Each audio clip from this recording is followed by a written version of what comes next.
I stood her up at the altar, and I don't regret it one bit. It's been a week since what was supposed to be my wedding day.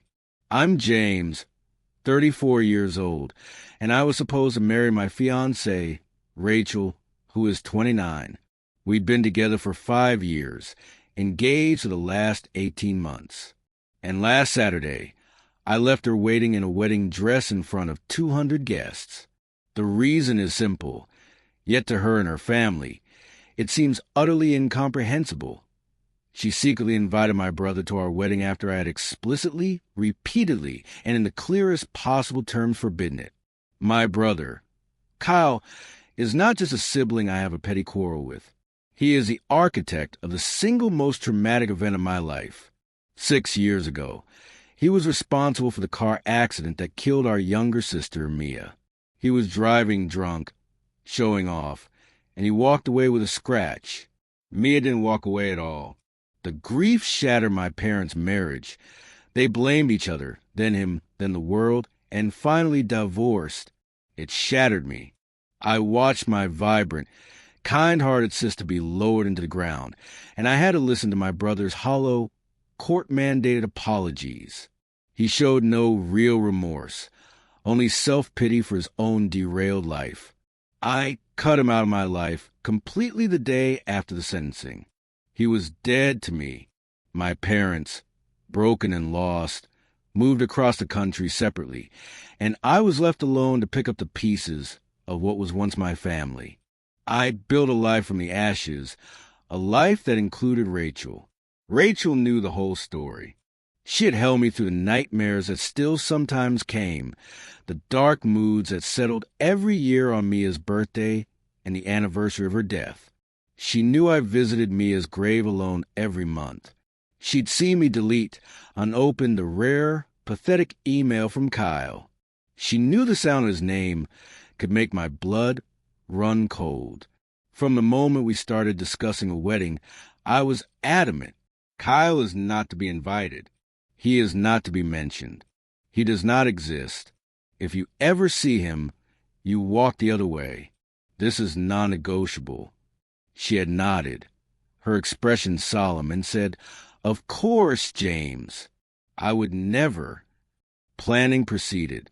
There were questions from her side, a big, close-knit Italian family, where even third cousins are invited. Her mother, Rosa, asked once gently, "And your brother?" It's such a shame. I shut it down with firmness that bordered on rudeness. No, he will not be there. Please don't ask again. Rachel had even defended me to her mother at the time. Mom, don't. It's painful. James knows what he needs.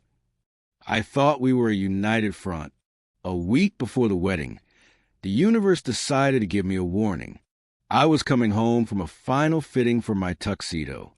As I approached our apartment door, I heard Rachel's voice, tense and hushed, through the thin wood. She was on the phone. "But you promise you'll be discreet? Just come in.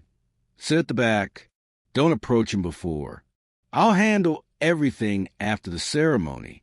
I know it's a risk, but he's your brother too. It's time." My keys slipped from my hand, clattering on the tiled floor. The talking inside stopped abruptly. I pushed the door open. Rachel was white as a sheet. Phone clutched to her chest. "Who was that?" I asked, my voice strangely calm. "No one. Just my aunt. Finalizing the floral arrangements," she stammered. I looked at her. I knew every micro-expression on her face, every tell when she was nervous. She was lying. "Rachel, who was that?" She burst into tears. Not slow, sad tears, but panicked, guilty ones. "It was Kyle," she sobbed. "I invited him.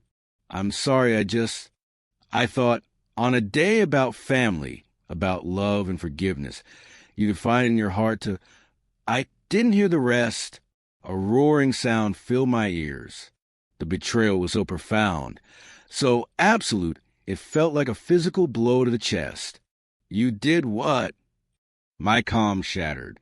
"After everything I told you?" After everything you know? He's changed, James. He's in AA. He's a different person. He's devastated about Mia. He wants to make amends. I spoke to him for months. I thought if you just saw him in a suit, being respectful on the happiest day of your life. Her words tumbled out, a torrent of misplaced optimism and staggering arrogance. You spoke to him? For months? Behind my back? The scale of the deception unfolded before me, layer upon poisonous layer. This wasn't a last-minute, foolish impulse. This was a calculated, sustained conspiracy. I wanted to fix it. I wanted your family back. I wanted you to be whole, she cried, reaching for me. I stepped back as if her touch were acid. You don't get to fix what you didn't break. You don't get to decide when or if I ever forgive the man who killed my sister. You invited my sister's killer to our wedding. Do you even hear yourself? We fought for hours. She oscillated between apologies and justifications. It's sad to see you so alone. I was trying to give you a gift. Everyone deserves a second chance. The most chilling part was when she said, I knew you'd say no, so I didn't ask. But I thought once he was there, you wouldn't make a scene. You'd understand. That was it, the core of it. She knew my boundary was ironclad, so she decided to trample it and rely on social pressure, on the spectacle of our wedding, to force my compliance, to ambush me with my greatest pain on a day I was supposed to feel joy. I left. I went to my best friend David's house. She did what was all he could say, his face a mask of disbelief. Over the next few days, Rachel bombarded me with messages, pleading angry, remorseful, then angry again. She even sent one saying, Fine, I'll uninvite him. Just come home. But it was too late. The trust was not just broken, it was pulverized. How could I ever believe her again? How could I share a life, make decisions about children, about homes, about anything, with someone who believed her judgment so superior to mine on the most sacred of my wounds? The morning of the wedding, I sat in David's guest room, staring at my hanging tuxedo. I thought of Mia. I thought of her laugh, stolen forever.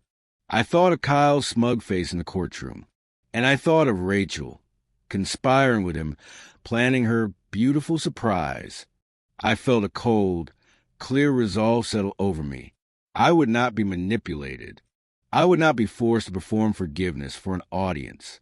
I would not stand in front of my dead sister's memory and exchange vows with someone who had betrayed me so deeply. I turned off my phone. I did not go.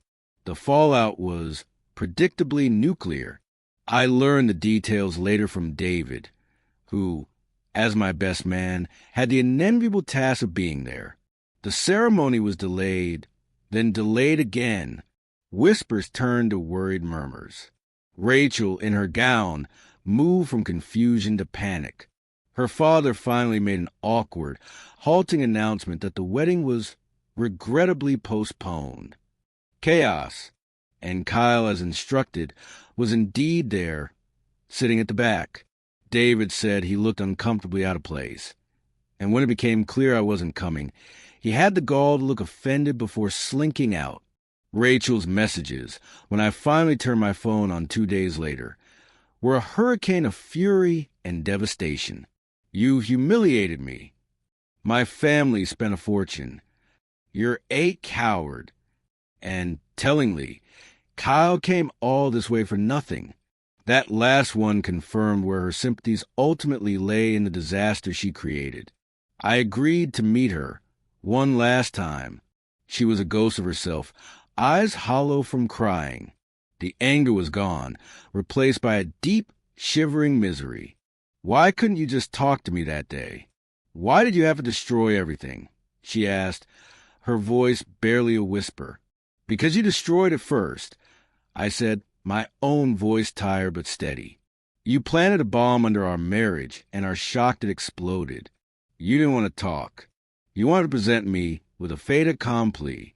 You treated my trauma like a puzzle you could solve, and my boundaries as obstacles to cleverly circumvent. She cried then, deep, shuddering sobs. I just wanted you to be happy. I thought I was helping. You weren't. You were playing God with my life and my grief. You allied yourself with the person who hurt me most in the world against my explicit will. I can never trust you again. There is no us to salvage. The practical unraveling was painful but swift. We divided our possessions. I gave her back the wedding band I'd bought. She left the engagement ring on the table when she moved her last box out of our apartment. Her family, initially furious, eventually stopped contacting me after David shared a watered-down version of why I'd left. I heard through the grapevine that her mother, Rosa, was mortified when she finally understood the full story of Kyle and Mia, realizing she'd encouraged Rachel's noble plan. I started therapy. I talked about Mia, about the accident, about the divorce, about the betrayal. It was a mountain of pain. But for the first time, I was climbing it for myself, not pretending it wasn't there for someone else's comfort. About a month after the non-wedding, I received a letter. It was from Kyle. His handwriting was unfamiliar. I almost threw it away unopened, but my therapist suggested I read it with her present for closure. It was full of the same self-absorbed platitudes. His journey, his recovery, his regret. He wrote that Rachel had reached out to him, painting a picture of a lonely brother desperate for reconciliation, and he was disappointed I had chosen bitterness over healing. He hoped I'd find peace. I felt nothing but a distant, cold contempt. I didn't reply. The letter wasn't for me. It was for him, to bolster his narrative of being a repentant soul scorned. The final chapter came unexpectedly. I was at a coffee shop, working on my laptop, when Rachel walked in. We hadn't seen each other in 3 months. She looked different. Thinner, older, but calmer. She saw me, hesitated, then walked over. "Can I sit for a moment?" she asked. I nodded. She didn't offer small talk. "I'm in therapy, too," she said. "I'm beginning to understand what I did. It wasn't about you or your healing. It was about me. I wanted the fairy tale, the grand gesture that fixes everything. I wanted to be the heroine of your story. It was selfish and cruel. I am so sorry, James. Truly, deeply sorry. Not for the embarrassment, but for the betrayal." I looked at her, at the genuine remorse in her eyes, and felt the last knot of anger loosen. It didn't mean I wanted her back. The love was gone, buried under the rubble of her actions. But the hate was exhausting to carry. "Thank you for saying that," I said. "I believe you." "I hope you find happiness," she said, her voice thick. "I hope you find wisdom," I replied. She gave a small, sad smile, nodded, and left. I watched her go, feeling profound and quiet finality. It was over. All of it. I took a trip to visit Mia's grave. I told her about everything. The almost wedding, the betrayal, the collapse. I told her I was sorry for almost letting someone who didn't respect her memory into the sacred spaces of my life. I placed fresh flowers on her stone, the white lilies she always loved. The sun was setting, casting long, golden shadows. For the first time in a long time, I didn't feel the crushing weight of grief mixed with fury. I felt a simple, aching sadness, clean and my own. I'm not dating. I'm not looking for anyone. I'm rebuilding my life, piece by careful piece, with boundaries made of steel and a heart that is learning to trust itself again. I stood her up at the altar, and I don't regret it one bit. Sometimes, walking away isn't an act of cowardice. It's the bravest, most self-respecting thing you can do. I walked away from a future built on betrayal, and in doing so, I finally started honoring my past and myself.